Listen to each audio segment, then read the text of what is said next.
과부라 화합물 전 세계적으로 이슈가 되고 있고 공식적으로 등록된 과부라물 종류만 4,000종이 넘습니다. 사람들이 근데 우려하는 이유가 뭐냐면 우리 몸에 들어와도 안정합니다. 안전하다가 아니라 안정합니다. 안정하니까 잘 분해가 안 돼요. 우리 몸에 들어와서도 일정 기간 머물면서 최근에는 갑상선 암과도 관련이 있다라고 밝혀졌고요. 어떤 경로로 과부라물에 노출되는가 제일 높게 나왔습니다.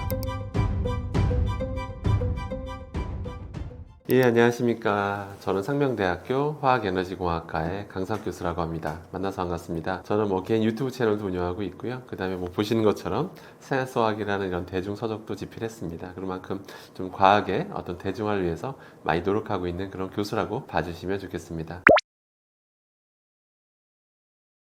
실제로 이런 일이 있었습니다. 2023년에 이제 오스트리아 또 유럽에서 실제로 우리나라 그런 해조류에 대해서 수입 금지 조치한 적이 있었어요. 그래서 영원히 연구 금지 됐냐? 그건 아닙니다. 근데 거꾸로 얘기하면 지속적으로 계속해서 이런 사건은 터질 거다라고 이제 보시면 되겠습니다. 그 이유가 뭐냐면요. 일단 유럽에서는 이제 정해놓은 기준치라는 게 있어요. 요오드에 대해서 이제 아이오딘이라고도 하는데요. 그 요오드 특정 기준치 농도를 넘어서면 절대로 유통될 수 없게 해놨습니다. 근데 우리나라 제품 이제 검사하면 통과된 경우도 있지만 통과 안 되는 경우가 이제 적발이 된 거예요. 그래서 어떨 때는 500ppm이 나오고 어떨 때는 5000ppm이 나오고 이런 일이 있어서 이제 중간중간에 수입 금지되는 일이 벌어졌던 거죠. 실제로 그러면 유럽의 기준이 뭐냐면 대표적으로 독일만 해도 20ppm으로 기준을 잡아놓고 있습니다. 20입니다. 20인데 우리나라 제품에서 아까 몇이라고 했죠? 500ppm, 5000ppm 이런 것들이 나왔다라는 거죠. 근데 참 이게 아이러니하게도 우리나라에서는 이런 500ppm, 5000ppm 넘는 제품들이 팔려도 전혀 제재를 받지 않습니다. 한마디로 불법이 아니라는 거죠. 그럼 독일은 왜 이렇게 20ppm으로 잡아놨을까요? 그들은 과학기술이나 의학기술이 떨어져서 그래서 이렇게 말도 안 되는 기준 잡아놓은 걸까요? 그건 아니겠죠. 바로 뭐냐면 그들이 생각했을 때 20ppm 정도로 농도를 잡아놔야 사람들 일반적인 식품 섭취량이라는 게 있잖아요.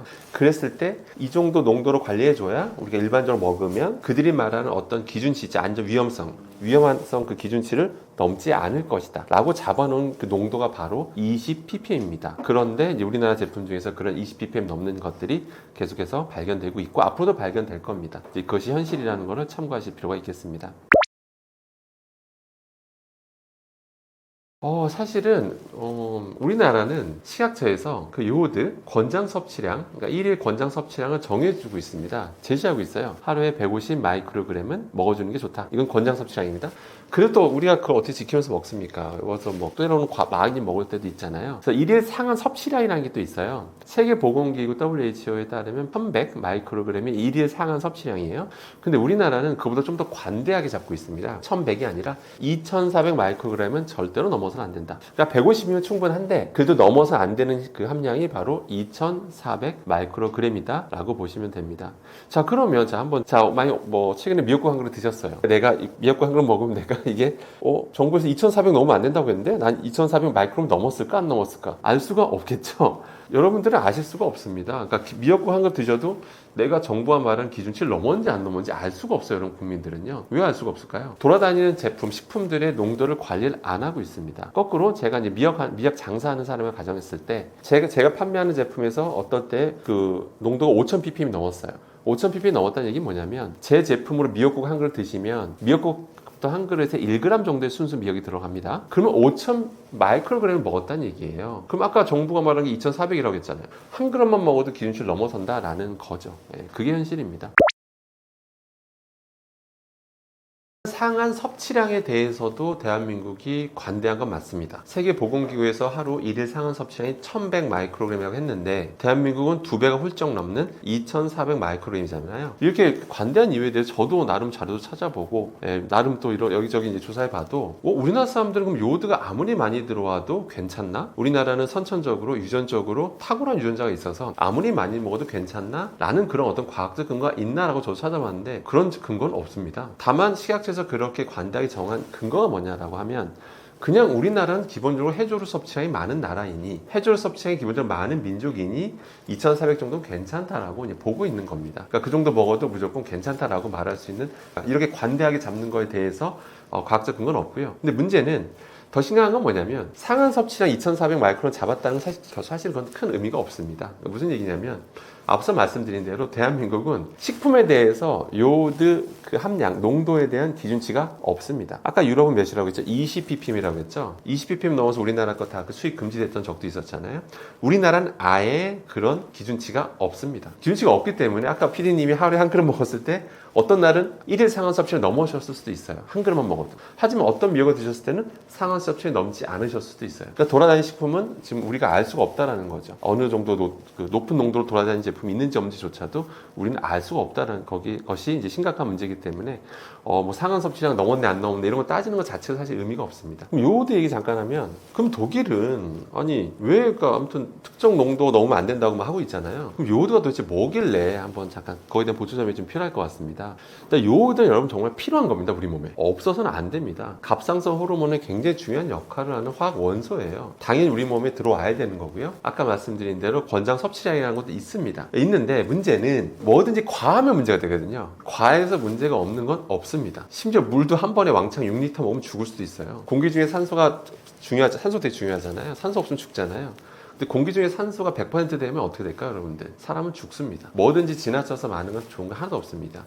요오드는 마찬가지로 요오드도 많이 들어오게 되면 어떤 일이 벌어지냐면 갑상선 기능 저하증이라든지 갑상선 기능 항진증 이런 것들이 나타날 수 있기 때문에 유럽에서도 과학적 근거를 가지고 그렇게 관리하는 거다라고 보시면 됩니다. 그러니까 뭐든지 지나치면 안 좋다. 특히 우리나라는 더 전 신경 써야 된다고 봅니다. 왜냐하면 우리나라 갑상선암 발병률이 세계 1위입니다. 세계 1위 나라이기 때문에 물론 이거에 대해서는 논란이 있는 건 맞아요. 왜냐하면 그 1위인 이유가 검사를 많이 해서다. 검사를 많이 안 했으면 그렇게까지 1위는 안 했을 거다. 뭐 이런 논란이 있는 건 사실이지만 아무튼 갑상선암 발병률이 높은 나라에서 이런 나라에서 갑상선에 영향을 줄 수도 있는 요오드 함량에 대해서 기준치조차 없다라고 하는 거는 분명히 전 문제라고 보고 있습니다.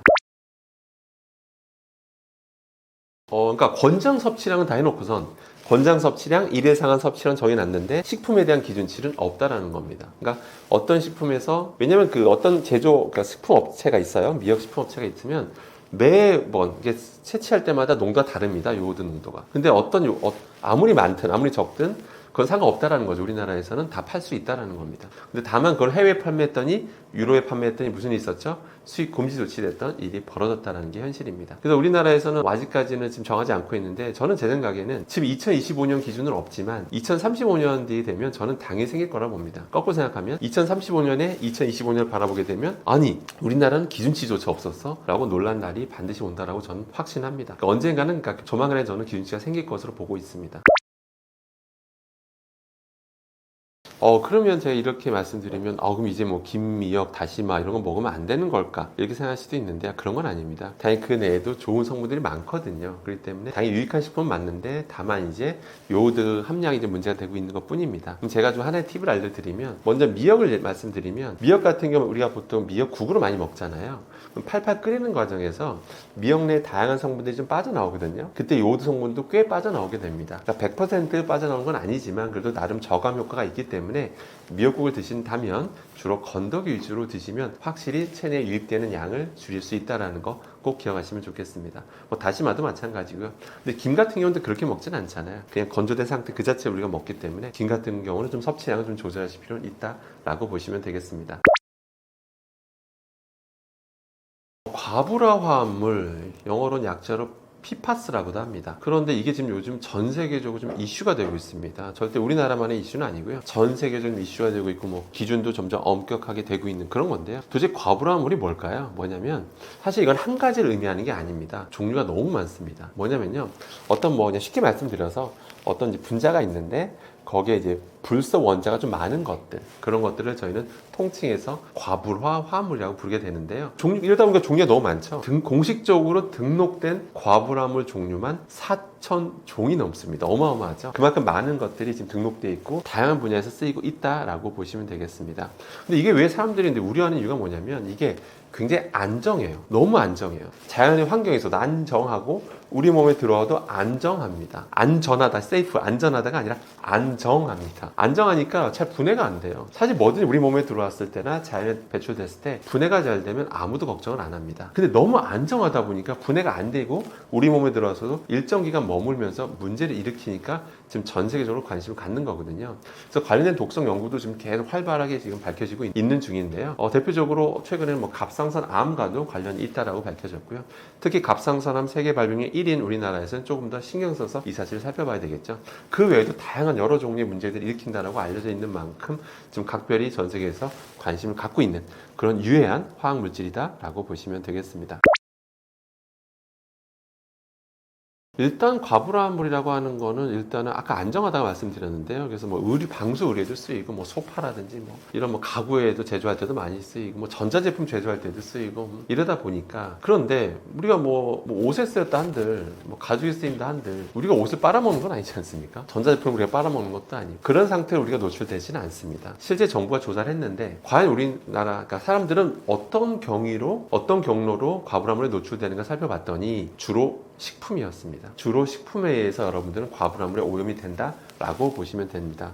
그러면 주로 식품들 조사했어요. 뭐 수산물, 농산물, 축산물, 가공식품 다 조사를 해봤는데 가장 농도가 높은 게 여러분이 예상하셨듯이 수산물이 제일 높게 나왔습니다. 수산물에서 왜 높게 나올까요? 어떻게 보면 당연한 거겠죠. 지금 이 순간에도 지금 공장에서는요 폐수를 버리는 게 불법이 아닙니다, 여러분들. 불법이 아닙니다. 대신 정부가 정해준 기준치는 있어요. 어떤 기준치대로 희석해서 버리면 됩니다. 그럼 버리면 강과 바다로 지금도 계속 흘러가고 있겠죠. 그럼 강과 바다로 쌓이면 처음엔 상관이 없겠죠. 근데 계속 바다로 배출되면 바다라는 게 언젠가 물은 증발하잖아요. 과불화물은 증발하는 게 아닙니다. 그럼 그 안에서 있는 생명체들이 있겠죠. 그럼 수산물들이 거기에 노출되겠죠. 최종 저희 상위 포식자가 누굽니까? 바로 사람이죠. 결국엔 그런 수산물을 먹는 건 우리죠. 실제 수산물에 오염도 많이 돼 있고 그걸 먹는 건 우리고요. 그러니까 우리 몸에 들어왔을 때 배출도 안 되고 잘 쌓이면서 지금 문제가 되고 있는 거다라고 보시면 되고 수산물이 가장 오염도가 심각하다.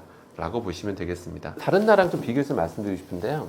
그러면 이게 지역별로 좀 차이가 있지 않느냐라는 질문 주시는데요. 지역별로 차이가 심합니다. 지역별로. 그러니까 어느 바다에서 수산물을 우리가 채취했느냐에 따라 포획했느냐 이게 지역별로 너무 차이가 심한 거예요. 참고로 대한민국이란 그 지리적 위치를 한번 생각해 보세요. 일단 대한민국도 제조업이 굉장히 발달한 나라죠. 근데 옆에도 또 무시무시한 나라들이 있죠. 일본도 그렇고 중국도 있고 베트남도 있고 다 제조업이 발달한 나라들입니다. 제조업이 발달한 나라들이고 그러다 보니까 상당히 우리 주변 인근에서 해역이 상대적으로 오염도가 높을 수밖에 없겠죠. 실제 우리나라 주변에서 채취한 그 수산물들의 과불화물 농도가 검출률이 유럽 인근에서 나온 그런 수산물보다 검출률이 높게 나온 또 심하게 검출이 높게 나온 과불화물도 있었습니다. 아까 과불화물 종류가 4,000종이 넘는다고 했는데 어떤 종류는요. 우리나라 생선에서 거의 80% 이상 나온 거예요. 그 수산물 10개 중에 8개 검사하면 그냥 그 특정 과불화물이 나와요. 근데 유럽에서 검사를 해보니까 10개 중에 3개 나오더라 이거. 그러니까 지역별로 검출이 좀 다르고요. 또 검출률은 좀 높더라도 뭐 약간 검출은 차이가 나더라도 뭐 농도 측면에서 보면 우리가 좀 높게 나오고 뭐 이런 경우들도 많다라고 보시면 되겠습니다. 아니면 뭐 딴 데가 좀 농도 높게 나오면 검출률 상대적으로 유럽이 낮다든지 아무튼 그런 식으로 결국 우리나라가 그러니까 검출률과 농도 이런 오염도를 종합적으로 보면 좀 우리나라의 그 인근